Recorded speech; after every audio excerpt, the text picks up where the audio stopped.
आजची ही जी गोष्ट आहे ना, ती एका अशा भावाची आहे, ज्याने बहिणीसाठी आपलं आयुष्यच पणाला लावलं आणि त्या बहिणीची, जिने दिलेलं एक वचन पूर्ण करण्यासाठी स्वतःला घडवलं.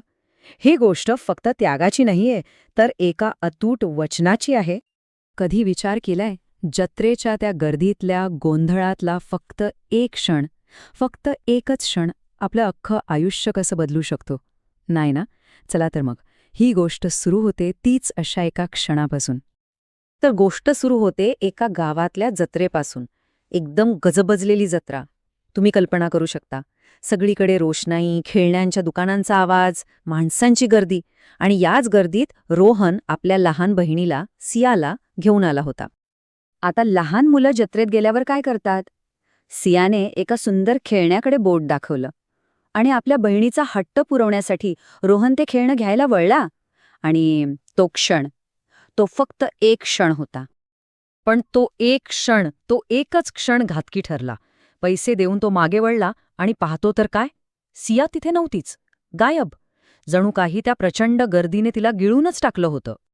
आता विचार करा त्याची काय अवस्था झाली असेल. त्याचं काळीज धडधडायला लागलं.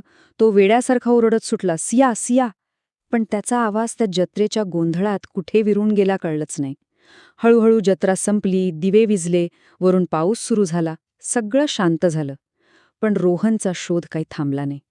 तो एकटा त्या अंधारात, पावसात भिजत आपल्या बहिणीला शोधत राहिला. पण ही गोष्ट फक्त एक बहीण हरवण्याची नाहीये.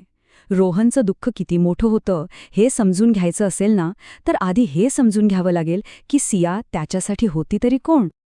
त्या दोघांना आईवडील नव्हते. तेच एकमेकांचं कुटुंब होते, एकमेकांचा आधार.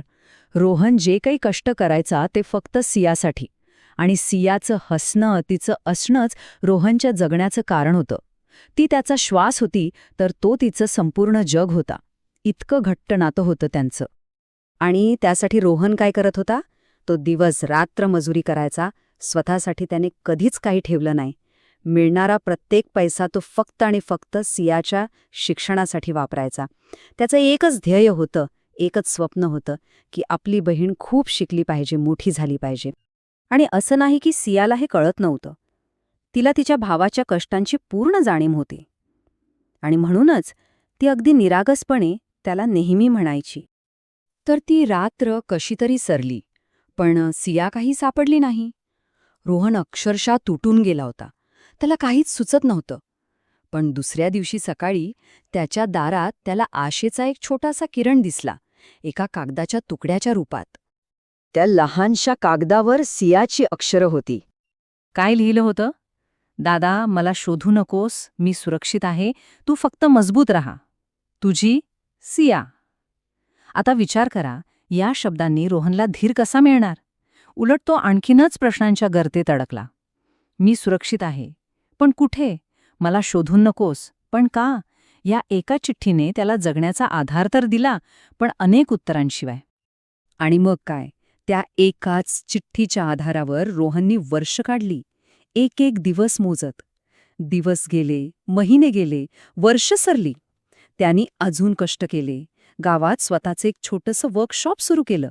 तो खंबीर राहिला, जसं सियाने लिहिलं होतं. पण त्याची नजर ती मात्र सतत वाटेकडे लागलेली होती.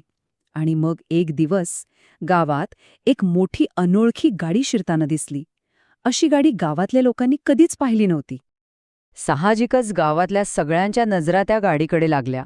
सगळ्यांना प्रश्न पडला, कोण आलंय? गाडी थांबली आणि त्यातून एक अशी व्यक्ती उतरली जिने रोहनच्या कित्येक वर्षांच्या प्रतीक्षेला पूर्ण विराम दिला. एकदम आत्मविश्वासू सूट घातलेली एक तरुणी. तिचा चेहरा अनोळखी वाटत होता, पण तिचे डोळे, तिच्या डोळ्यात तेच ओळखीचं हसू होतं जे रोहनने कित्येक वर्षांपासून फक्त आठवणीत जपलं होतं. आणि मग त्याच्या कानावर तो एक शब्द पडला ज्याची तो इतकी वर्ष वाट पाहत होता. त्या क्षणी वेळ जणू थांबला होता. रोहन अक्षरशः थिजून गेला. त्याच्या डोळ्यांसमोर त्याची लहानगी सिया उभी होती, पण आता ती खूप मोठी झाली होती, यशस्वी झाली होती. क्षणभर तर त्याचा स्वतःच्या डोळ्यांवर विश्वासच बसला नाही. अखेर सियाने सगळा उलगडा केला. तिने सांगितलं की त्या जत्रेत तिला शहरातून आलेल्या एक शिक्षिका भेटल्या होत्या. त्यांनी सियाची हुशारी आणि तिची परिस्थिती ओळखली आणि तिच्या शिक्षणाची संपूर्ण जबाबदारी घेतली. तिला आपल्या भावावर ओझं बनायचं नव्हतं, म्हणूनच तिने ती चिठ्ठी ठेवली होती. आणि आज इतक्या वर्षांनी ती एक यशस्वी सरकारी अधिकारी बनून परत आली होती. आणि मग बोलता बोलता तिने आपला हात पुढे केला आणि तिच्या मनगटावर एक जुना विरलेला धागा होता. तोच धागा जो अनेक वर्षांपूर्वी रोहनने तिच्या हातावर बांधला होता.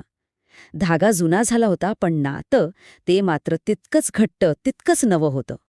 तिच्या डोळ्यात आनंदाश्रू होते आणि आवाजात आपल्या भावासाठीचा अभिमान होता.